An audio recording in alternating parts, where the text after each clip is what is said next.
This is another chapter of the Read to Me Grandma series. This is Sleeping Beauty. In a faraway land long ago, there lived a king and queen. They were very kind people and ran their kingdom with love and compassion. They loved each other very much and wanted a child with whom to share their love. One day their wish came true. The queen gave birth to a beautiful baby girl. The birth of the princess filled their lives with so much sunshine, they decided to name the girl Aurora, which means dawn. King Stefan and his queen declared Princess Aurora's birthday a holiday. Everyone in the kingdom was invited to a splendid party to welcome the new baby. Guests came from all over the kingdom, from nearby lands and from faraway places.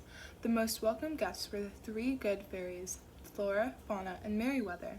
Not invited to the party, however, was the evil fairy, Maleficent.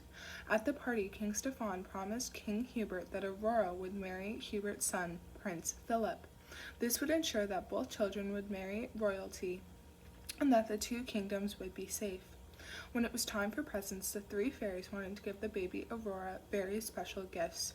Each would take a turn casting her magic spell. Flora gave Aurora the gift of beauty.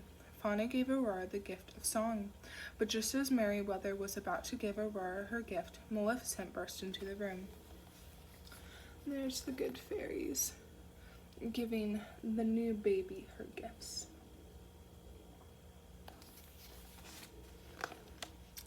Maleficent was very angry that she had not been invited to the party. She knew that people did not like her. She wanted to ruin the birthday party for Princess Aurora and make everyone in the kingdom unhappy. She decided to cast an evil spell on the baby. Before sundown on her 16th birthday, said Maleficent, the princess will prick her finger on the spindle of a spinning wheel and die. She knew that for the next 16 years the kingdom would live in fear. After her spell was cast, the evil fairy left. King Stefan and the queen were terrified for their daughter. They couldn't bear the thought of anything bad happening to her. Flora, Fauna, and Merryweather told King Stefan and the queen not to worry. Merryweather still had her gift to give Aurora, and although she could not reverse the evil spell, she could make it better. Merryweather thought and thought. Finally, she said that when Aurora picked her finger, she would not die, but rather would fall into a deep sleep. Aurora will awaken, said Merryweather, with a tender kiss from her true love.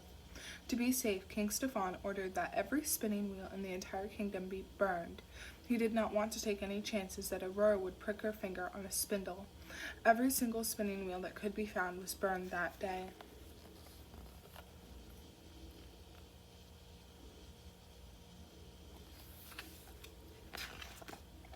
The people of the kingdom still feared that something terrible would happen to Aurora as she grew up. The fairies had an idea. They told King Stefan and the queen that they would hide Princess Aurora deep in the forest until her 16th birthday. They would raise the girl as their own. The three fairies would pretend to be peasant women and would not use their magic.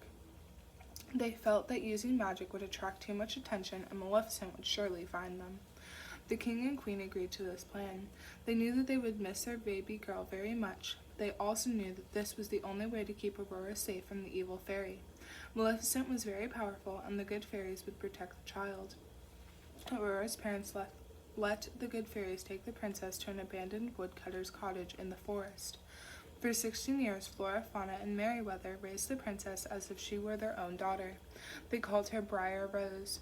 Since they did not use magic in the house, Briar Rose did not know that her three loving caretakers were really fairies. She also did not know that she was a princess. She lived a humble life and enjoyed growing up among the flowers and animals of the forest. She grew to be a beautiful young woman. On her 16th birthday, the fairies wanted to throw Briar Rose a special party. They planned to make Briar Rose a dress and a special birthday cake, so they sent her into the woods to gather berries. Uh-oh.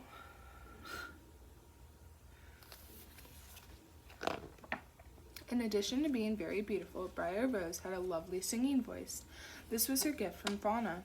As Briar Rose picked berries, the forest creatures came out to greet her. She sang to them and told them that she had dreamed of meeting a handsome stranger. As she sang, her voice carried through the forest. Prince Philip, riding through the woods on his horse, Samson, heard the beautiful singing. He was enchanted by Briar Rose's voice. Samson began galloping through the trees to find the stranger. He jumped too high and threw Prince Philip into a pond. As Prince Philip took off his cloak and boots to dry, the animals saw him. They guessed that the stranger must be the prince in Briar Rose's dreams. They stole his boots and cloak and led him right to Briar Rose. When the prince saw Briar Rose, he knew that she was the woman he had to marry. Briar Rose recognized the stranger as the handsome man from her dreams. She promised to meet him that night at the cottage. And there's Aurora. And there's Prince Philip.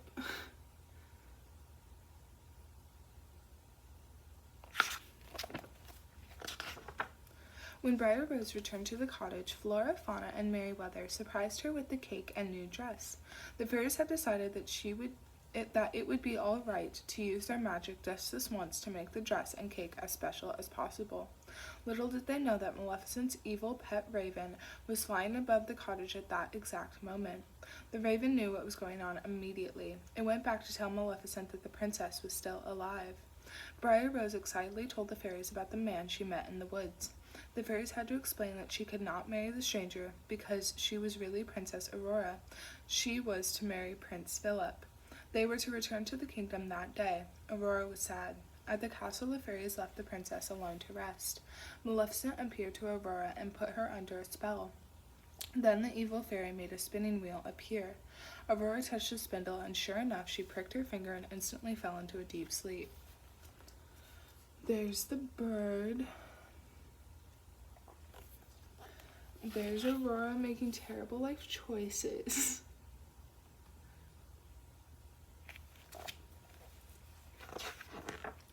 To be sure that Aurora would not be kissed by her true love, Maleficent captured Prince Philip. She locked him in her dungeon, but Flora, Fauna, and Merryweather managed to rescue Prince Philip and gave him special weapons to fight the evil of Maleficent. Prince Philip was challenged by the guards at Maleficent's castle, and then by a thick forest of thorns that Maleficent magically created around Princess Aurora's kingdom. He chopped his way through the thorns.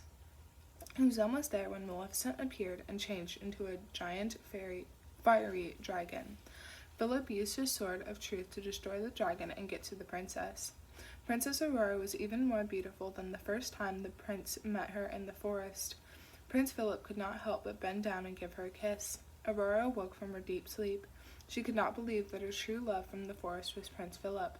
They were quickly married and lived a long, happy life together.